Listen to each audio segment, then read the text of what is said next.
आज इस वीडियो में हम जो डिस्कस करने वाले हैं वो करने वाले हैं एग्ज़ाम रिव्यू।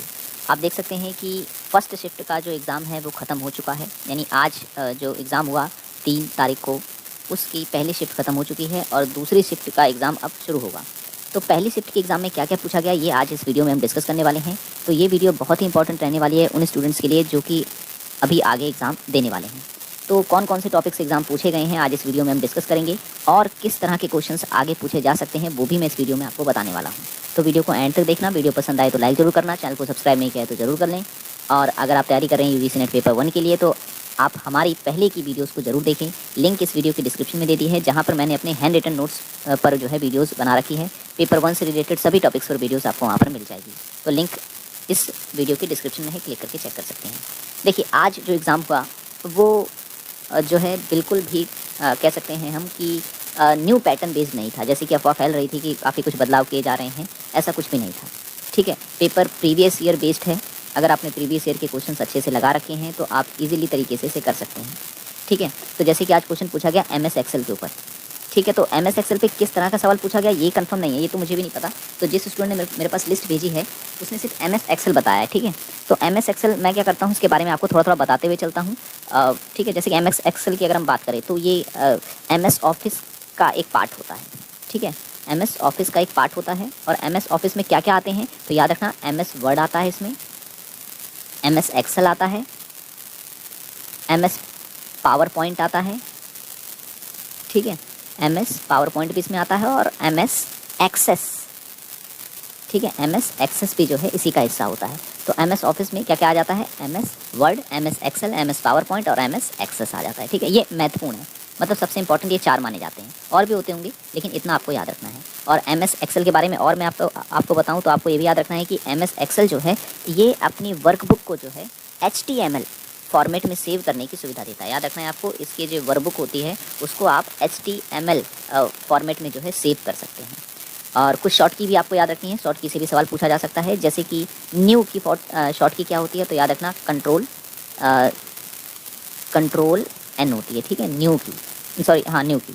और उसके बाद ओपन की पूछे तो कंट्रोल O ओपन की होती है। कंट्रोल C जो होती है वो होती है किसकी, कॉपी की। कंट्रोल X जो होती है वो होती है कट की। कंट्रोल P जो होती है वो होती है पेस्ट की। ठीक है, और अंडू की क्या होती है तो याद रखना, अंडू की होती है कंट्रोल Z।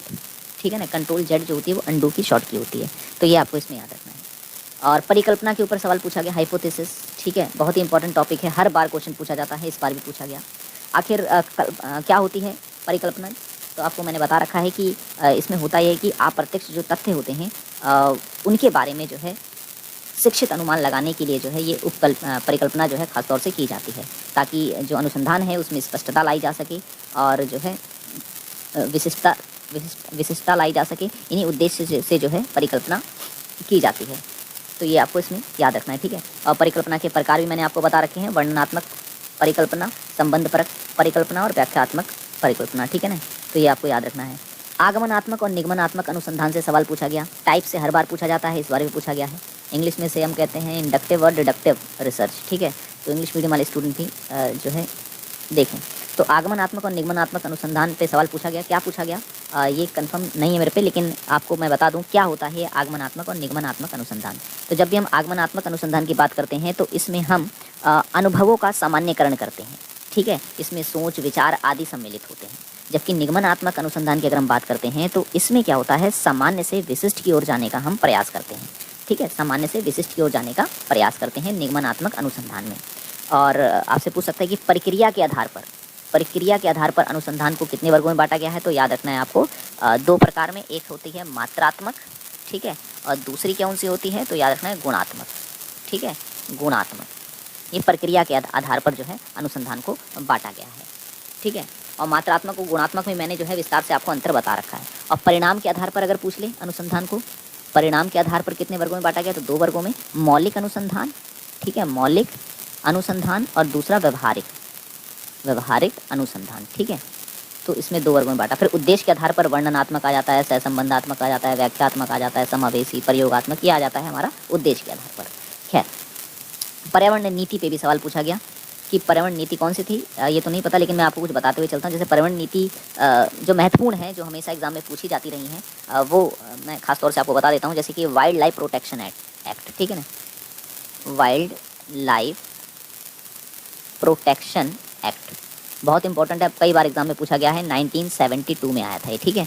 और उसके बाद आपको याद रखना है NGT, National Green Tribunal Act, सन 2010 में आया था ये, ठीक है। नेशनल ग्रीन ट्रिब्यूनल एक्ट जो है सन 2010 में आया था। फिर एक और याद रखना है आपको, environment protection act, environment protection act, ठीक है। तो ये कब आया था, तो ये आया था 1986 में आया था, ठीक है। एक याद रखना है आपको। और एक आपको याद रखना है बायोडाइवर्सिटी एक्ट, ये कब आया था, सन 2002 में आया था, ठीक है। और फॉरेस्ट कंजर्वेशन एक्ट भी आपको याद रखना है, फॉरेस्ट कंजर्वेटिव एक्ट, तो ये कब आया था, तो ये आया था 1980 में आया था, ठीक है, 1980 में आया था। तो ये कुछ पॉलिसीज़ एक्ट्स हैं जो आपको याद रखनी है, बहुत ही इंपॉर्टेंट है एग्जाम पॉइंट ऑफ व्यू से। और एक चीज़ और, पॉल्यूशन पर आपको स्पेशल नोट्स बना लेने हैं, ठीक है, जो गैसें वगैरह होती हैं उनके ऊपर, ठीक है। मैंने हालांकि करवा रखी है अपनी वीडियोज़ में सारा का सारा, तो आप वहाँ से भी कवर कर सकते हैं। और संचार के ऊपर क्वेश्चन आया, संचार के ऊपर क्वेश्चन था। तो संचार मैं आपको बता चुका हूँ, संचार दो तरह के होते हैं, एक होता है शाब्दिक संचार, एक होता है अशाब्दिक संचार। शाब्दिक संचार में हम शब्दों का इस्तेमाल करते हैं, जबकि अशाब्दिक संचार में हम शब्दों का इस्तेमाल नहीं करते हैं। इसमें किस तरह के संचार आ जाते हैं, तो याद रखना, शारीरिक मुद्रा, वेशभूषा, स्पर्श कर या किसी निकटता के आधार पर जो है संचार किया जाता है। मैंने आपको बताया था कि हैप्टिक्स भी एक संचार का प्रकार है। हैप्टिक्स में क्या होता है, हम किसी को स्पर्श करके किसी बारे में जानकारी देते हैं, ठीक है ना। और काइनेसिक्स के बारे में मैंने आपको बताया है। काइनेसिक्स क्या होता है, ये ऐसा संचार का तरीका है जिसमें हम शारीरिक गतिविधि से किसी को जो है कुछ जानकारी देते हैं, ठीक है। तो ये आपको इसमें याद रखना है।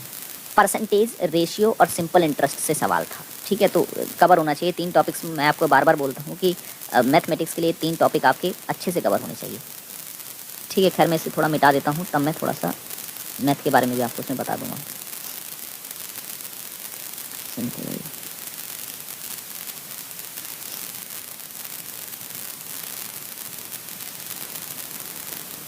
ओके, अब परसेंटेज, रेशियो और सिंपल इंटरेस्ट। परसेंटेज में आपको क्या करना है, परसेंटेज में सबको इंक्रीज और डिक्रीज कॉन्सेप्ट अच्छे से पढ़ के जाना है, ठीक है। इंक्रीज और डिक्रीज का कॉन्सेप्ट यानी वृद्धि और कमी वाला जो कॉन्सेप्ट अच्छे से पढ़ लेना है। डिस्काउंट अच्छे से पढ़ लेना है, ठीक है, डिस्काउंट अच्छे से पढ़ लेना है, यहाँ से क्वेश्चन हमेशा बनते हैं, ठीक है। और इंक्रीज डिक्रीज मतलब क्या, जैसे कि किसी वस्तु में 20% की वृद्धि की गई, फिर उसमें 10% की कमी की गई, ऐसे करके सवाल पूछता है। या किसी व्यक्ति की आय में वृद्धि की गई, फिर उसकी आय में कमी की गई, तो ये कॉन्सेप्ट हमेशा रिपीट किया जाता है। डिस्काउंट से भी पढ़ लेना। रेशियो के ऊपर, रेशियो में भी सवाल जो है वो टाइम एंड स्पीड अच्छे से कर लेना, रेशियो बेस्ड आता है वो भी। और पैसे वाला जो होता है, जैसे 1 रुपये के सिक्के, 2 रुपये के सिक्के, 5 रुपये के सिक्के हैं, तो उनका रेशियो निकाले, इस तरीके से भी होता है। सिंपल इंटरेस्ट की अगर हम बात करें, इससे भी हर बार सवाल पूछा जा रहा है। सिंपल इंटरेस्ट, सिंपल सा फॉर्मूला है, P/R/T अपॉन में 100। सारे सवाल आपके इसी फॉर्मेट से हो जाते हैं, इसी फॉर्मूले से हो जाते हैं, कुछ करने की जरूरत नहीं पड़ती। अगर आपसे कंपाउंड इंटरेस्ट का पूछे तो आपको फॉर्मूला पता है, amount is equal to principal और 1 प्लस में R/100 और ऊपर T लगा देंगे, तो ये हमारा हो गया कंपाउंड इंटरेस्ट का फॉर्मूला, ठीक है। तो ये यहाँ से क्वेश्चन पूछ जाते हैं। डिफरेंस का अगर पूछ लेगा तो डिफरेंस का आपको पता है, D बराबर में P/R का स्क्वायर अपॉन में 100 का स्क्वायर, ठीक है। डिफरेंस अगर निकालना हो आपको तो इस फॉर्मूले से आप निकाल सकते हैं।